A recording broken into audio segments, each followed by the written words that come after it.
Hello students, welcome to my YouTube channel geography guru. आज हम पढ़ने और समझने वाले हैं क्लास 9th एसएसटी सामाजिक विज्ञान की वर्कशीट नंबर 56 यानी कि कार्यपत्रक संख्या 56 को।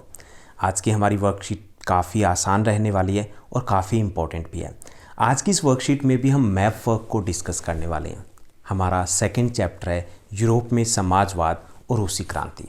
उस चैप्टर में हम शुरुआत में डिस्कस करते हैं कि प्रथम विश्व युद्ध में रशिया भाग लेता है और बाद में उसी के कारण रूस में आर्थिक हालात बिगड़ जाते हैं।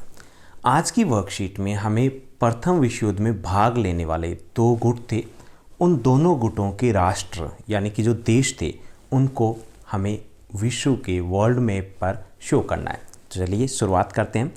जैसा कि आप अपनी स्क्रीन के ऊपर देख पा रहे हैं, ये हमारी वर्कशीट नंबर 56 यानी कि कार्यपत्रक संख्या 56 है।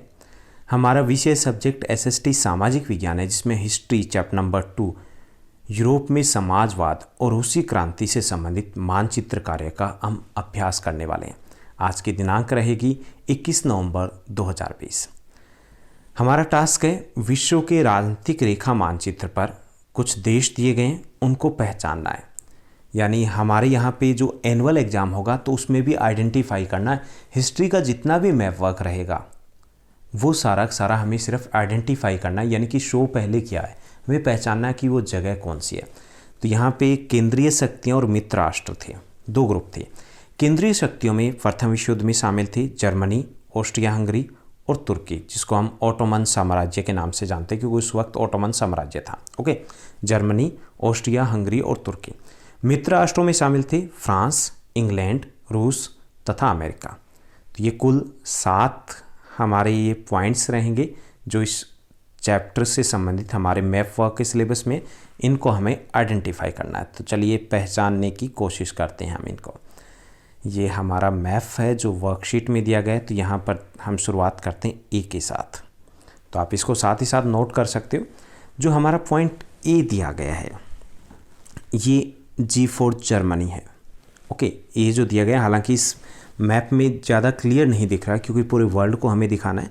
उसके बाद जो बी पॉइंट दिया गया है ये है ऑस्ट्रिया हंगरी, जो बिल्कुल जर्मनी के साथ सीमा लगती है, ये है ऑस्ट्रिया हंगरी। उसके बाद जो सी दिया गया है ये टर्की है, तुर्की, ओटोमन साम्राज्य। ओके, उसके बाद जो डी पॉइंट यहाँ पर शो किया गया है, डी फ्रांस है। डी क्या है, यहाँ पे फ्रांस है जो जर्मनी का पड़ोसी देश है। यहाँ पे ई शो किया गया, ई जो है वो ब्रिटेन के लिए है, ब्रिटेन या आप इंग्लैंड कह सकते हैं। उसके बाद ई के बाद एफ जो पॉइंट दिया गया है, ये सबको पता है कि ये रशिया है, रूस है। और यहाँ पर शो किया गया है यूएसए को, अमेरिका को। तो ये हमारे पॉइंट्स हैं। दोबारा से देखिए, जो ए आपको दिखाई दे रहा है जर्मनी, बी ऑस्ट्रिया हंगरी, सी टर्की यानी तुर्की, डी फ्रांस, ई ब्रिटेन या इंग्लैंड, एफ रशिया यानी रूस, और जी जो यहाँ पर दिया गया है ये है अमेरिका यानी कि यूएसए। तो आप इनको आसानी से मैप वर्क में शो कर सकते हो। हालांकि काफ़ी सारे बच्चों की ये क्यूरीज रहती है कि सर सिर्फ आंसर लिख दें काम चल जाएगा। तो हमें अपने लिए करना है, हमें ये नहीं कि लिखने से काम चलेगा या नहीं चलेगा, टीचर के ऊपर डिपेंड करता है। लेकिन हम अगर यहाँ पर लिख लेंगे तो शायद जब हम खुद कोई काम करते हैं, जब नोट्स बनाते हैं या खुद कार्य करते हैं, तो हम ज़िंदगी भर नहीं भूलते। आप ये 7 पॉइंट्स करोगे तो 100% 6 तो आपको याद रहने वाले। तो कोशिश कीजिए, मैप आपको मिल जाएगा, वर्ल्ड मैप ईजिली अवेलेबल है। नहीं अवेलेबल है तो आप गूगल बाबा से बोलोगे तो वो आपको सर्च करके देगा, प्रिंट आउट आप निकलवा सकते हो। हम थोड़ा सा और अच्छे से देखते हैं। जो हमें यूरोपियन कंट्रीज़ है वो ठीक से दिखाई नहीं दे रही, तो यहाँ पे मैंने और अच्छे से दिखाने की कोशिश की है। तो यहाँ से हम पहचान सकते हैं कि कहाँ पर कौन सा देश है। तो ये जर्मनी है। ओके, और जर्मनी का ही पड़ोसी देश है फ्रांस, और यहीं इसी के ऊपर ग्रेट ब्रिटेन है।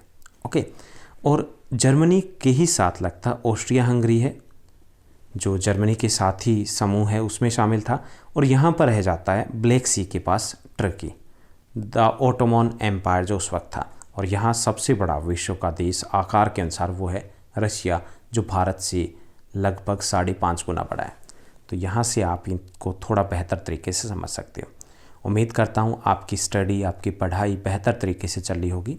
अच्छा लगता है जब आप छोटे से प्यारे से कमेंट करते हो, और भी अच्छा लगेगा अगर आप इस चैनल को अपने फ्रेंड्स के साथ, अपने टीचर्स के साथ शेयर करोगे। Thank you, bye bye, have a nice day.